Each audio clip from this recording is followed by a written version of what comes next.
আসসালামু আলাইকুম। Hello viewers, আমরা আপনাদের মাঝে একটি নতুন চ্যানেল নিয়ে আসছি।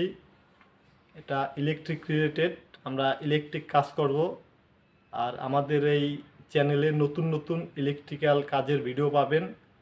আর ইলেকট্রিক্যাল কাজের ভিডিও দেখতে আমাদের এই চ্যানেলটির সাথে থাকুন এবং লাইক দিন, কমেন্টস করুন, সাবস্ক্রাইব করুন। তো আমরা এখন যে কাজটা করব, প্রথমে আমাদের এই অফিস এরিয়া ডিবিতে একটা সার্কিট ব্রেকারের সমস্যাটা হচ্ছে এটা স্পার্কিং করে, অর্থাৎ এটা কোনো মিস আন্ডারস্ট্যান্ডিং হয়েছে, যার কারণে এখন আমরা এটা খুঁজে বের করব কি সমস্যা আমাদের, এটা আমরা দেখব। আমরা এখন ডিবিটা খুলতেছি। খুললে এখানে আমরা একটা শনাক্ত আগে করা হয়েছে আমাদের এই 1.3 যে ব্রেকারটা, এইটার এগেনস্টে যেগুলো আমাদের সকেট আছে, এটা মূলত সকেট আছে, এগুলো আমরা এটা শনাক্ত করব, বের করব, এটা আমরা উঠাইলে ওখানে দেখব কি সমস্যা আমরা যাচাই করব। যদি সমাধান করা, যদিও আমাদের এই লাইনটা আন্ডারগ্রাউন্ড করা, অনেক সমস্যায় আন্ডারগ্রাউন্ড সমাধান করা হয় না, সেক্ষেত্রে যদি আমরা না পারি, সেক্ষেত্রে আমরা এটার বিকল্প একটা লাইন করে দেবো। আমরা ওভারহেড আমাদের সিলিংয়ের উপর দিয়ে নিয়ে আমরা একটা লাইন করে দেবো। তো আপাতত আমরা এখন এটা দেখব কিভাবে কি করা যায়, আসলে সমস্যাটা কি। তো আমাদের সাথে কাজ করবে ইলেকট্রিশিয়ান কাউসার ভাই আছে, বেলাল ভাই আছে, আমরা সবাই কাজ করব। তো এখন আমরা কাজ শুরু করব। আসসালামু আলাইকুম। এখন আমরা কাজ শুরু করব। তা সেক্ষেত্রে তাহলে বেলাল ভাই আমরা কি করতে পারি এখন? আমরা প্রথমে সার্কিটটা উঠাই দেখি কি হয়। সার্কিটটা উঠাই দেখেন। আপনার করেন কাউসার ভাই, প্লিজ যান, ওখানে যান, আপনি যান, ওখানে যান, আমি সার্কিট উঠাই, ওখানে দেখেন সমস্যা কি। হ্যাঁ উঠাইছি। কাউসার ভাই কি ধরনের সমস্যা মনে হয়? আসলে ভিউয়ার্স, এখান জায়গায় দেখা যাচ্ছে যে আমাদের ভিতরে যে তারগুলো আছে, তারগুলোর মধ্যে কিছুটা শব্দ হইতেছে। হ্যাঁ, এটার ভিতরে জাস্ট স্পার্কিং এর মতো দেখা যাচ্ছে, স্পার্ক হইতেছে ভিতরে। তো কিছুক্ষণ রাখলে হয়তো সার্কিটটা ট্রিপ করবে। আমাদের শর্ট সার্কিটের উৎস হলো এখানে দেখুন, এই কেবলটা আন্ডারগ্রাউন্ড হয়ে এখানে সকেটে লাইন আসছে। তো আমরা এটা যেহেতু টাইলস দিয়ে আটকানো, তো আমরা এমনিতে বাইরে থেকে কিছু বুঝতে পারবো না। তো এটাকে আমরা ড্রিল মেশিনের সাহায্যে এটা হালকা ভাঙার চেষ্টা করব। তো ভেঙে দেখি এর ভিতরে কি হয়েছে। আপনারা আপনাদের সাথে থাকুন, দেখুন। এটা ভাঙেন।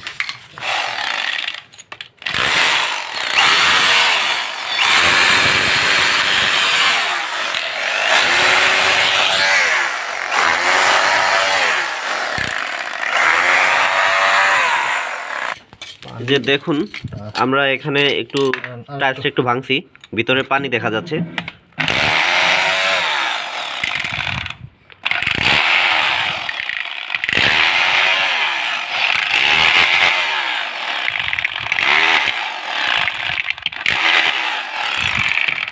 এখন বলতে পারেন যে টাইলসের ভিতরে পানি আসলে কোথা থেকে। আসলে টাইলস তো গরমের দিনে, শীতের দিনে এটা টাইলস ঘামে, ঘাম থেকে ভিতরে একটু পানি ভাব হয়ে থাকে। সার্কিটটা কিরকম হয়েছে এই দেন বেলাল ভাই, কাউসার ভাই লাইট দেওয়ার দরকার, একটু দেখেন, একটু ক্লিয়ার করেন। পাইপের ভিতরে তো এই যে এখানে শর্ট সার্কিট দেখা যাচ্ছে কালো, এই জায়গাটা এই যে দেখুন, এখানে তার পুরো কি অবস্থা হয়ে গেছে। এটা হয়তো তিনটা তারই, ফেস, নিউট্রাল এবং আর্থিং, তিনটা তারই একসাথে পুরে একবারে শর্ট সার্কিট হয়ে গেছে। তো আমরা আর বেশি এখানে কাজ করব না, আমরা মূলত এটা লাইনটাকে বাদ দিয়ে দিব, এটা আর ব্যবহার করব না। পুরার কারণ হয়তো যে তার লাড়াচাড়া করছে, পাইপের যে এখানে ইয়া আছে, ওই কাটা অংশ আছে, এখানে হয়তো লাড়াচাড়ার কারণে উপরের ইনসুলেশনটা নষ্ট হয়ে গেছে। তো নষ্ট হওয়ার কারণে আর পরে ভিতরে পানি থাকার কারণে মানে একসাথে তার নষ্ট হয়ে এটা শর্ট সার্কিট হয়েছে আর কি। তো আমরা এই লাইনটাকে বাদ দিয়ে দিব, এটা আর ব্যবহার করব না। আমরা এখানে সকেট থাকবে, তো আমরা এই চ্যানেলের মাধ্যমে আমরা এই ওয়্যারিং করা আছে, এই ওয়্যারিংটা খুলে আমরা ভিতর দিয়ে তার বাইপাস উপর দিয়ে সিলিং দিয়ে তারটা ওই যে সার্কিটটার সমস্যা, সেই সার্কিটের গোড়ায় তারটা লাগাই দিব, তাহলে এটা সমাধান হয়ে যাবে। তো আমাদের সাথে থাকুন। দেখতে থাকুন। এখন আমরা ডিবিতে যে সার্কিটটা আমরা সমস্যা, অবশ্যই তো সেই সার্কিটের আউটপুটের তারটা আমরা খুলে ফেলবো। 1.3 না কাউসার ভাই? হ্যাঁ 1.3। 1.3 সেই সার্কিটটা খুলবো না, সার্কিটের আউটপুটের তারটা আমরা খুলে এটা রিমুভ করে দিব। তো রিমুভ করে এটা নতুন করে আবার সিলিং দিয়ে তার টেনে দিব। শাহিন ভাই কাজ করতেছে, তার কাটতেছে।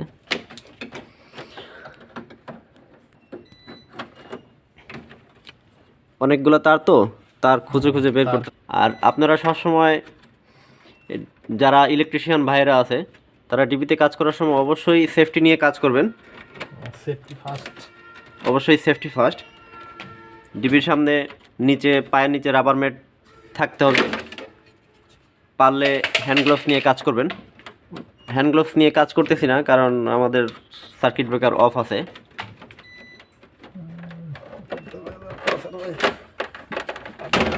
তারের মধ্যে কেবলটাই দিয়ে বাঁধা আছে, তো কেবলটা এগুলো কেটে দেন।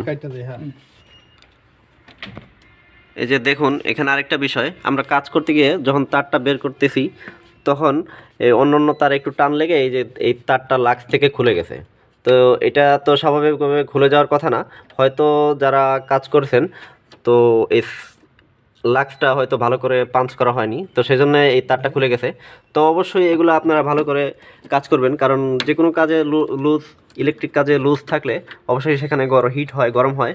তো পরবর্তীতে একটা শর্ট সার্কিটের একটা উৎস হিসেবে কাজ করে। আচ্ছা এটা এভাবেই থাক, আমরা লাক্স এটা আপাতত থাক, পরে লাক্স এনে এটা লাগাই দিতে হবে, সমাধান করে দিতে হবে।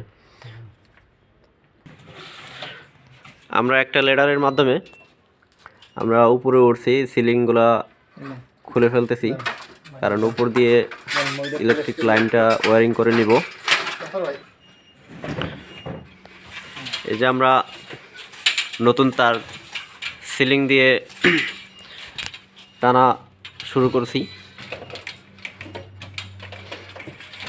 আমরা তার এই মাথায় নিয়ে আসছি। এখন এই সিলিংয়ের পাশে হার্ডবোর্ড আছে, তারটা এই হার্ডবোর্ড ছিদ্র করে বের করতে হবে। তারটা এদিক দিয়ে নামানো হয়েছে। তো এখন আমরা চাচ্ছি এই পিলার দিয়ে তারটা পিভিসি চ্যানেল দিয়ে ওয়্যারিং করে নিচের দিকে নামাবো। শাহিন ভাই মাপ নিতেছে যাতে করে চ্যানেলটা সোজা থাকে। একটা কাজ করলে অবশ্যই চিন্তা করবেন কাজটা যাতে দেখতে সুন্দর হয়। ড্রিল করা শেষ, এখন রয়্যাল প্লাগ মারতেছি।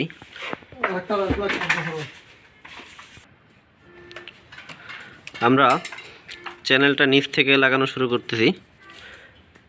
এখন আমাদের চ্যানেল লাগানো শেষ, এখন চ্যানেলের ভিতরে তার ঢুকায় কাভারটা লাগাই দিব। এখন আমরা যেটা করতে চাচ্ছি, এই যে উপর থেকে যে তারটা নামাইছি আমরা, হ্যাঁ, এই তারটারে এই চ্যানেল দিয়ে আমি ওয়ারিং করে একটা দেখছি। এই চ্যানেল দিয়ে এদিকে আনলে এই থাই চ্যানেল দিয়ে এইটার সাথে দিব, আবার এইটার সাথে ধরাই দেবো। এইটার সাথে ধরাইলে ওই পাশে লাইন পেয়ে দেবে, ঠিক আছে? আর এইটার সাথে দিলে এদিকে লাইন পেয়ে দেবে। এখন আমরা ডিবির কাজটি কমপ্লিট করব। আমাদের তার ডিবির ভিতরে আনা শেষ।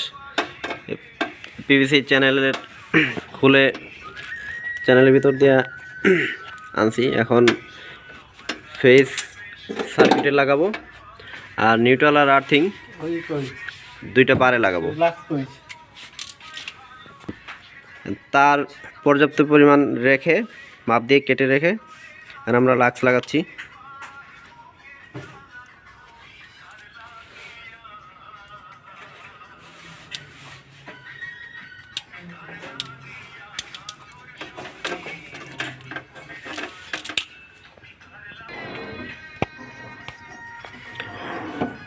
নিউট্রালের বার থেকে একটা স্ক্রু খোলা হচ্ছে। আমরা নতুন লাইনের নিউট্রাল তারটা বারে লাগাই দিব। দেখুন আমাদের বার সম্পূর্ণ ফিল আপ, এখানে স্পেয়ার কোনো ছিদ্র নাই যে নতুন করে লাগাবো। এখানে আমরা লুপিং করে দিচ্ছি, যদিও লুপিং করা উচিত না, আমরা আপনাদেরকে সবাইকে বলবো, যারা ইলেকট্রিশিয়ান ভাইরা আছে তারা কখনোই লুপিং করবেন না। তো আমরা এটা পরবর্তীতে এটা বারটা ছিদ্র করে থ্রেড করে এটা সংশোধন করে দিব। নিউট্রাল আর আর্থিং লাগানো শেষ, এখন আমরা ফেস লাগাবো। এই যে দেখুন 1.3 এই সার্কিটটা, আগের যে ওয়্যারিংটা ছিল এটা আমরা রিমুভ করে ফেলেছি, এখন নতুন ওয়্যারিং করছি। এই ওয়্যারিংয়ের তারটা এখানে সার্কিটে ইন করে দিব। এখানে একটা জিনিস লক্ষ্য করুন যে দেখুন আমাদের এই ফেসের কালার কোড সবগুলার মেনটেন করে কাজ করা হয়েছে, ওয়্যারিং করা হয়েছে, রেড ইয়েলো ব্লু এইভাবে। তো আমরা আমাদের যে নতুন ওয়্যারিংটা এটা হলো ব্লু কালার, তো ব্লু কালারের লাক্স লাগাইলাম। তো এখন এটা খুব ভালোভাবে সংযোগ করতে হবে সার্কিটে, যাতে কোনো লুজ না থাকে, কারণ লুজ হলে এখানে গরম হবে, সার্কিট নষ্ট হয়ে যাবে, লাক্স পুড়ে যাবে, এখানে দুর্ঘটনা হওয়ার সম্ভাবনা আছে। এটা সংযোগ দেওয়ার পরে আমরা সবগুলা সার্কিট দিয়ে দেব, দেখব যে আমাদের কানেকশন সঠিক হয়েছে কিনা। ভালো করে টাইট দিতে হবে। ভিডিওর প্রথমে দেখাইছিলাম যে আমাদের তার বের করতে গিয়ে একটা লাক্স থেকে তার বের হয়ে গেছে, তো এটা এখন রিপেয়ার করে দিচ্ছি। নতুন লাক্স আনছি, তো সেই লাক্স এখন ঢোকাবো। তারটা একটু শর্ট, তাই একটু টান দিয়ে নিলাম। আমরা চ্যানেলের কভারগুলো লাগাই দিতেছি। আমরা যে সিলিংগুলো খুলছিলাম তার টানানোর জন্যে, তো সেই সিলিংগুলা সবগুলো লাগিয়ে দিচ্ছি। আমাদের এখন সম্পূর্ণ কাজ শেষ, চ্যানেল কভারগুলো লাগাই ফেলছি সবগুলো। এখন সার্কিটটা উঠায় দেখবো। এই যে 1.3 সার্কিটটা সমস্যা ছিল, নতুন করে লাইন টানা হয়েছে। এখন দেখেন লাইন আসছে কিনা, সার্কিটটা দিলাম, লাইন এখন আসছে কিনা। এই যে দেখুন এখানে পাওয়ার আসছে, ইন্ডিকেটার জ্বলতেছে, এখানে পাওয়ার আসছে, ইন্ডিকেটার জ্বলতেছে। ভিউয়ার্স, আপনার আজকের জন্য এ পর্যন্তই সমাপ্তি। পরবর্তী ভিডিও পেতে আমাদের চ্যানেলের সাথে থাকুন। আমরা নতুন নতুন ভিডিও আপনাদেরকে উপহার দেব। খোদা হাফেজ।